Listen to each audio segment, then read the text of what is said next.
बिस्मिल्लाहिर्रहमानिर्रहीम अस्सलाम वालेकुम। आज हम बनाएंगे बहुत ही मज़े का पुलाव। ये पुलाव बहुत ही आसानी से बनता है और बहुत ही कम चीज़ों से बनता है। इतना मज़े का बनता है, जब आप इसे बनाएंगे तो आपके बच्चे बड़े सभी शौक़ से खाएंगे। तो बिना टाइम वेस्ट किए वीडियो स्टार्ट करते हैं। बिस्मिल्लाहिर्रहमानिर्रहीम।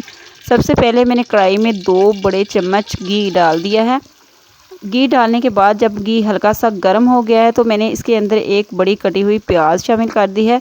प्याज को हम हल्का सा ब्राउन करेंगे, बहुत ज़्यादा हमने इसको ओवर कुक नहीं करना। तो आप देख सकते हैं प्याज हमारा ब्राउन होना शुरू हो चुका है। जैसे ही प्याज हल्का सा ब्राउन हो जाएगा तो हम इसके अंदर थोड़ा सा पानी डाल देंगे ताकि प्याज हमारा मज़ीद जले ना।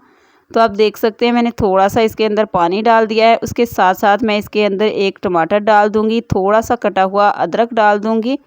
अदरक से इन चावलों का टेस्ट बहुत ही अच्छा आएगा, बहुत ही मज़े के ये चावल बनेंगे। अब आपने इन टमाटरों को अच्छी तरह से सॉफ्ट कर लेना है। जब टमाटर अच्छी तरह से सॉफ्ट हो जाएंगे तो इसके अंदर 1 चम्मच नमक डाल देंगे, 1 चम्मच लाल मिर्च पाउडर डाल देंगे, आधा चम्मच इसके अंदर हम गरम मसाला डाल देंगे, आधा चम्मच लहसुन पाउडर डाल देंगे, 1 चम्मच ज़ीरे का डाल देंगे। इन सब चीज़ों को अच्छे से मिक्स करेंगे और थोड़ा सा पानी डाल देंगे ताकि मसाले हमारे जले ना। जब हम पानी डालेंगे उसके बाद हमने मसाले को अच्छी तरह से कुक करना है, अच्छी तरह से पकाना है ताकि मसाला हमारा अच्छी तरह से मिक्स हो जाए। आप देख सकते हैं मसाला हमारा अच्छी तरह से भुन चुका है, टमाटर हमारे अच्छी तरह से सॉफ्ट हो चुके हैं। तो ये मसाला जो है ना ये हमारा अच्छी तरह से मिक्स हो चुका है। अब मैंने यहाँ पे 2 कटी हुई गाजरें डाल दी हैं, 2 कटे हुए आलू शामिल कर दिए हैं जिनको मैंने स्लाइस की शक्ल में कट कर लिया था। अब हम अच्छी तरह से मिक्स करेंगे और इसको 2 से 3 मिनट तक भूनेंगे। अच्छे तरीके से हमने इसको भून लेना है ताकि आलूओं का और गाजरों का कच्चापन जो है ना वो ख़त्म हो जाए।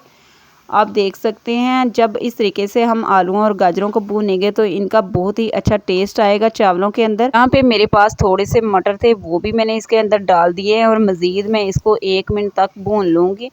तो मेरी आपसे हम्बल रिक्वेस्ट है कि अगर अभी तक मेरे चैनल को आपने लाइक नहीं किया तो प्लीज़ वीडियो को लाइक कर दें और जो चैनल पे न्यू हैं तो चैनल को सब्सक्राइब भी कर दें और साथ में लगे बेल आइकन को ज़रूर प्रेस कर दें ताकि मेरी आने वाली हर वीडियो का नोटिफिकेशन आपको टाइम से मिलता रहे। तो मैं बहुत ही आसान रेसिपीज़ बनाती हूँ, तो आप मेरी वीडियो को फुल वॉच किया करें। यहाँ पर आप देख सकते हैं सारी चीज़ें भूनने के बाद मैंने इसके अंदर पानी शामिल कर दिया है। तो यहाँ पर 1.5 गिलास मेरे पास चावल थे तो मैंने 3 गिलास इसके अंदर पानी शामिल कर दिया है क्योंकि चावल मेरे पुराने थे।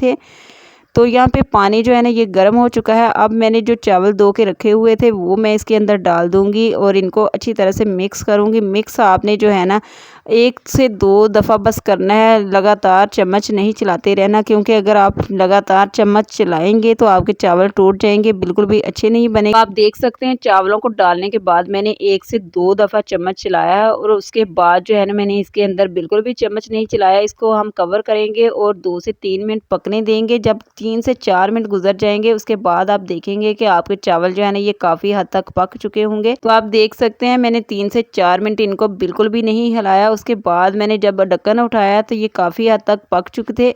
अब आपने क्या करना है 1 से 2 दफ़ा फिर से चम्मच चला देना और इनको दोबारा से पकने के लिए छोड़ देना। बहुत ज़्यादा हमने इनके अंदर चम्मच नहीं चलाना क्योंकि अगर हम बहुत ज़्यादा इनके अंदर चम्मच चलाएँगे तो ये टूट जाएंगे।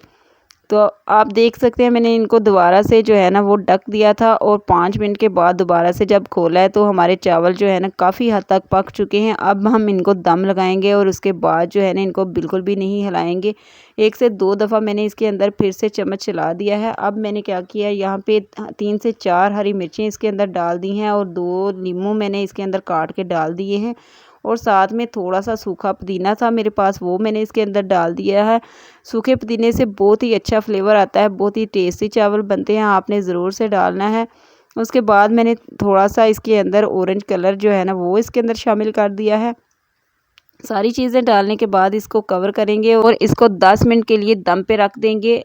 इसके अलावा अगर आपने अभी तक मेरी वीडियो को लाइक नहीं किया तो प्लीज़ वीडियो को लाइक कर दें। अगर चैनल पे न्यू है तो चैनल को सब्सक्राइब कर दें, इससे हमारी हौसला अफजाई होती है और हम मज़ीद अच्छी वीडियो बनाने की कोशिश करते हैं। तो आप देख सकते हैं यहाँ पे चावल जो है ना हमारे बन चुके हैं। बहुत ही मज़ेदार खुशबुएं जो है ना चावलों के अंदर से आ रही हैं, आप चेक कर सकते हैं। तो यहाँ पे मैं इनकी फ़ाइनल लुक आपको दिखाऊंगी। बहुत ही मज़े के बहुत ही टेस्टी चावल हमारे बन चुके हैं। तो ये थी आज की मेरी छोटी सी वीडियो, उम्मीद है कि आपको पसंद आई होगी। मिलती हूँ मैं नेक्स्ट वीडियो में, तब तक के लिए अल्लाह हाफ़िज़।